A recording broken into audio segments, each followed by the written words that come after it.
of the river. I want to get to know. I want to get to know.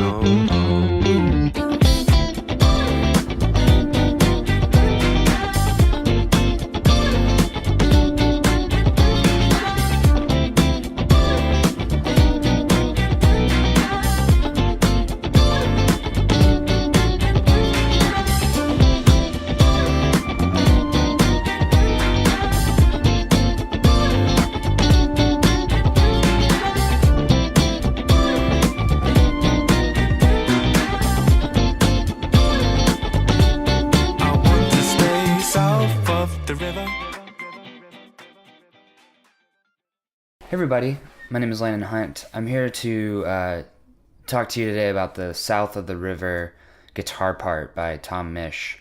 Now, I haven't found any other videos on YouTube about how to play this song, and for me, it was honestly a pretty tricky song to figure out as far as what exactly he was playing. And so in this video, I think I've figured it out to the best of my knowledge. Now, let me know if you have any different interpretation of the chords, but as far as I can tell, this is the right way to play it. Let's talk a little bit about Tom Misch, though. I think it's really important for new players to know his stuff because he has really expounded upon the classics like Nile Rodgers and really brought that funk playing into the jazz world. And he's doing just some stuff that I haven't heard before, and it's really been a huge influence on me and my playing, especially when it comes to comping. Now, he's only 23 years old too, so just a little bit older than me, and he's already accomplished so much and achieved so many milestones, including this year with the release of his Geography album, which was mind-blowing and probably my favorite album of 2018. And sorry, I apologize, it's 2019 now, so last year that was my most favorite album. Alright guys, well let's go ahead and jump right into it. Alright guys, so today we're going to be going over just the it's like the chorus part right after he finishes singing each verse.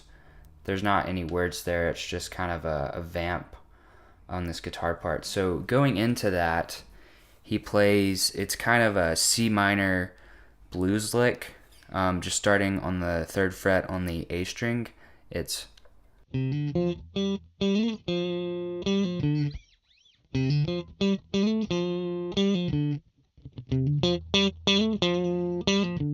I'm using kind of my middle finger to pick that, to kind of hybrid pick it so that I can get more of like a tight funk sound to it.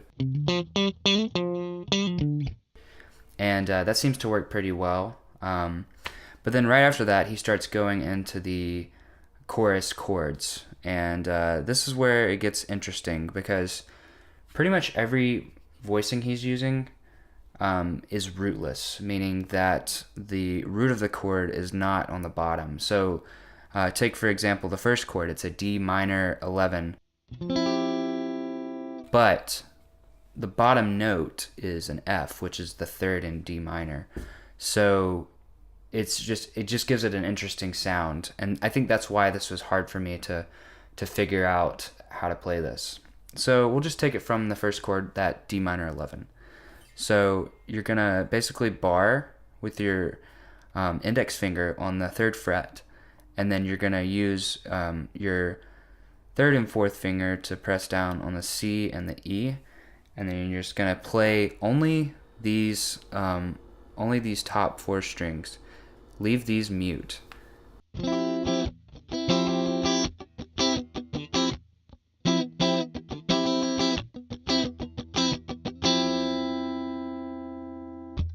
So that's the D minor 11, and then right after that you're going to go to a G7 sharp 5. But that's the root version. You're going to play it down here, and once again, it's a rootless voicing. You're playing with the minor 7th, or the dominant 7th on the bottom, which is the F once again. So the D minor 11 is this.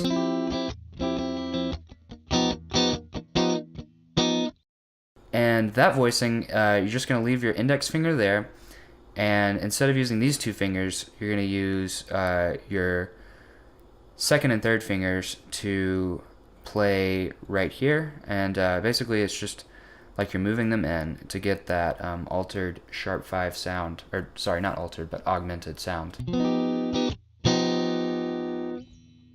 And yeah, that's the G7 sharp 5, and then after that you're going to go up here to yet another rootless voicing. This is a variation of G minor 11, and yeah, so this one is going to be played on the 5th fret, and this one's a little bit more of a stretch. So, sorry, once again, with the G7 sharp 5, you're not going to play the bottom 2 strings. In fact, let me just go ahead and say that on none of these chords are you going to play these bottom 2 strings. You're just going to stick to these 4 strings. So the G minor 11 is going to be up here on the 5th fret, and once again, you're going to bar with your index finger the top 4 strings, and then you're going to use your pinky on the 8th fret of the D string, and then you're going to put your middle finger on the 6th fret of the B string.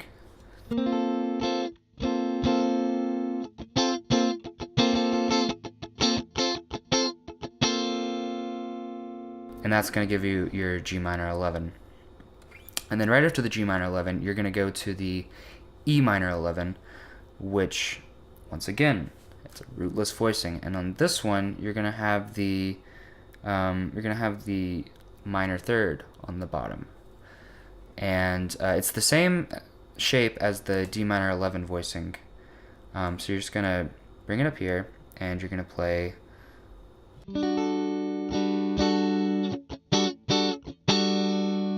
And actually on this, on these last 2 chords, this chord and the last chord, it's a split bar. So it's not going to get a full measure. It's going to get just 2 beats before going to the last chord. And the last chord is an A7 sharp 5. And so you're going to play, the rhythm's kind of like this. Oh, sorry.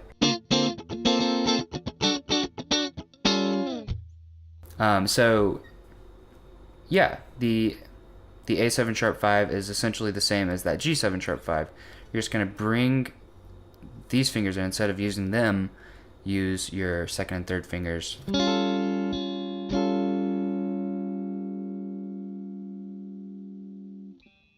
Hey guys, thanks for watching today's video. It went on a little bit longer than expected, but I felt like I really needed to explain what was going on with those voicings, because they're definitely different than what most people are doing, and that's what I really like about Tom Misch. He's kind of paving new ground and just doing things that I guess haven't really been done much before, and he's making it very popular, and he's appealing to people that aren't actually that interested in jazz or theory or any of that stuff, and he's making it accessible to the everyday listener, and that's what I really like and appreciate about Tom Misch. Anyways guys, thanks for watching today's video. If this is actually my first video teaching a lesson, so if you would like to see more video lessons, just comment down below which songs you would like to see taught, and I will try my best to teach them.